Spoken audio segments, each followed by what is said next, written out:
आज बनवूया सांधेदुखी आणि केस गळतीसाठी अगदी रामबाण चटणी, ती म्हणजे शेवगाच्या पानाची चटणी। शेवगाची पानं घ्यायची, स्वच्छ धुवायची आणि ती सुकून घ्यायची पंख्याखाली। त्याचबरोबर कढईमध्ये तेल गरम करायचं, 1 चमचा चण्याची डाळ भाजून घ्यायची, 1 चमचा उडदाची डाळ घालायची, ती भाजायची। नंतर घालायचे जिरं, 1 चमचा धणे घालायचे, अळशीच्या बिया नक्की घाला, 1 चमचा त्याही भाजायच्या, शेंगदाणे घालायचे 2 चमचे, सुक्या मिरच्या काश्मीरी किंवा तुम्ही बेडगी घेऊ शकता, इथे तुम्ही चिंचही घालू शकता, पण मी इथे चिंच घातलेली नाही, ती भाजून घ्यायची, जर घातली ते भाजून घ्या। नंतर सगळं मिश्रण थंड करायचं। शेवगाची पानं काढलेली ती आपण भाजून घ्यायची त्याच कढईमध्ये।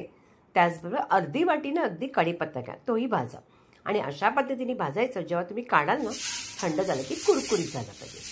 आता सगळं मिश्रण, अगदी या सगळं मिश्रण घालून, पाने सगळे घालून त्याच्यामध्ये आपण घालायचे आमचूर पावडर आणि मीठ, मी ते चिंच घातलेले नाही। सगळं मिश्रण आपण अगदी मस्त वाटून घ्यायचे आणि बघा चटपटीत अशी आपली अगदी चटणी रेडी झाली आहे।